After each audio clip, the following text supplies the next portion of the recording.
I've been encouraged by all the comments on my weight loss video. What I'd like to point out here before I make any more weight loss exercise videos is that it's winter here in Ireland. If you're in the southern hemisphere or in warmer climes, then crack on with your dieting.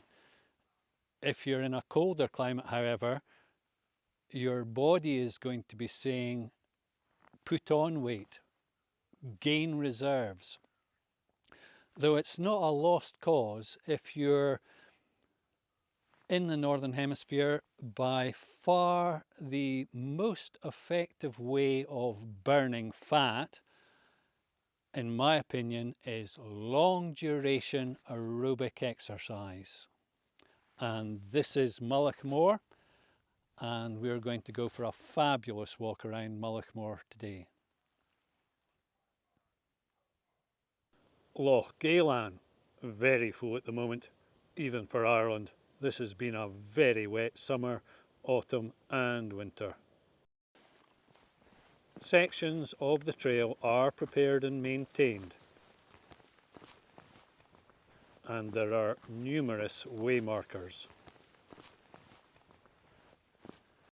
which is handy as there are a few sections where the trail crosses rough stony ground with no visible path.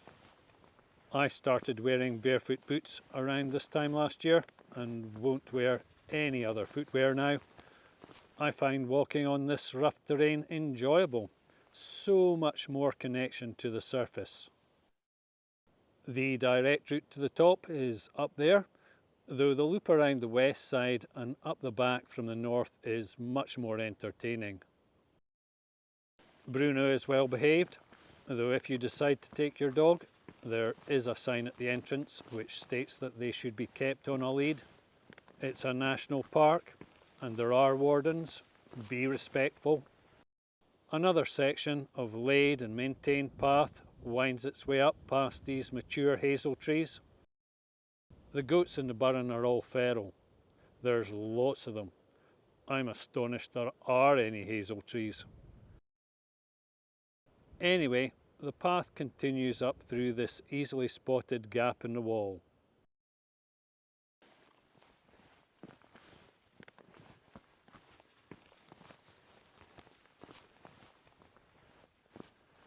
For the most part, the next section is beaten track and easily followed.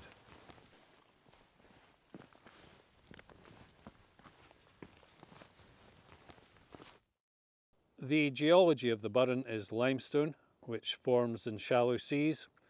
Evidence of fossilised aquatic crustaceans are numerous.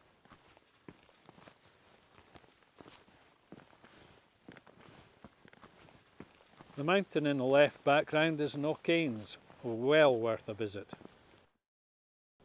The burren is renowned for spectacular sinkholes, formed as the underlying limestone dissolves with rainwater and washes away, causing the surface rock to collapse.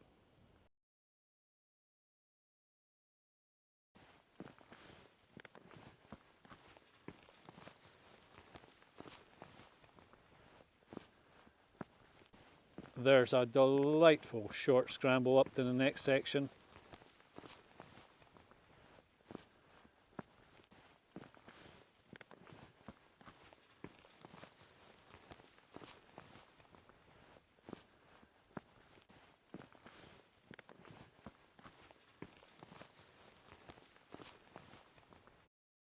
Child and dog friendly. Once up top, the next section is obvious, well-trodden path.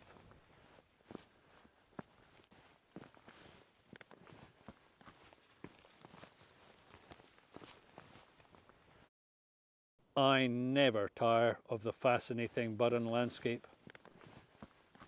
Follow the wall to the next turn, a right which takes you up to the top of Mullaghmore.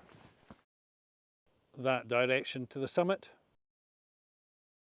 Although we're going to take a detour because this area here just before Sleeve Row is just fascinating.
Interesting detour. Hope you enjoyed the drone shots. Take care to find the right turn upwards at this point, the Mullaghmore Blue Loop, as there's also a path that continues along the Burren Way, and it's quite challenging to navigate back to Mullaghmore Top directly if you overshoot. The video doesn't do these views justice. Do come and see for yourself. Back to a well prepared and maintained path for a short section as you near the highest point. And here we are, the top of Mullaghmore.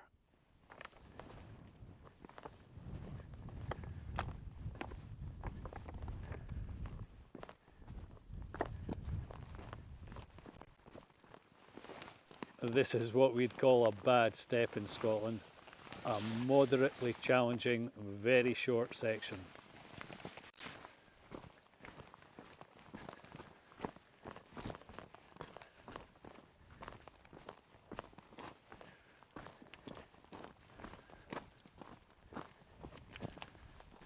If you don't fancy the bad step, then you can always take the bypass. The path down is well signed with frequent way markers, though pay attention. The first few times I did this route, I wandered off down paths and ledges and either had to track back up, time consuming, or scramble down steep cliffs and through dense hazel thicket towards the bottom.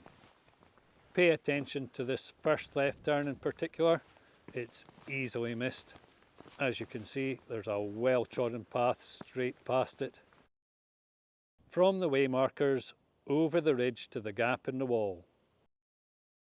Through the gap and follow the path down along the rock for around 150 metres to the final left turn.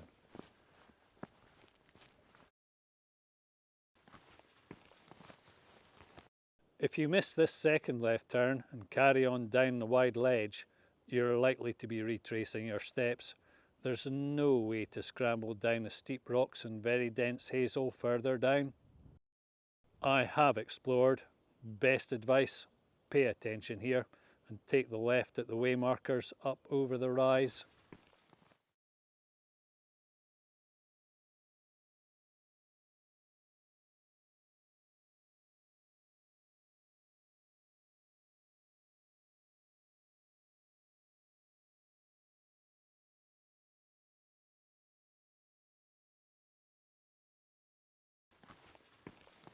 As I say, it's well marked trail, though it's walking over rocks at this point, no actual path.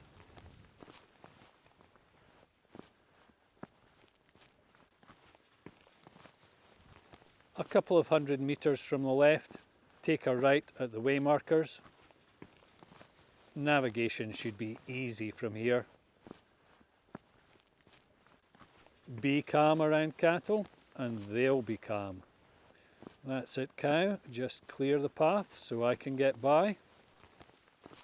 Note, if it's calving time, you don't want to be around cows.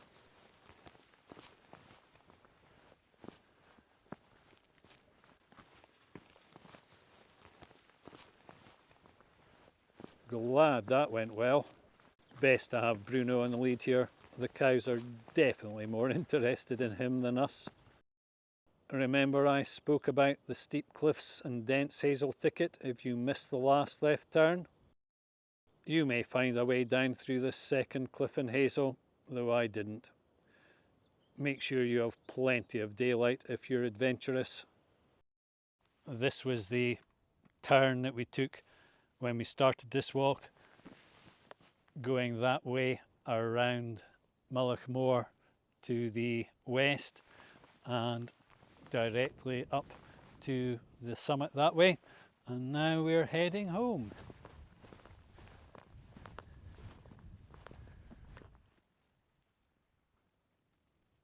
So here we are back at the beginning. That was a fabulous walk. It's probably taken around 3-5 hours and around 10 kilometres. I'll check exactly how long it's taken us.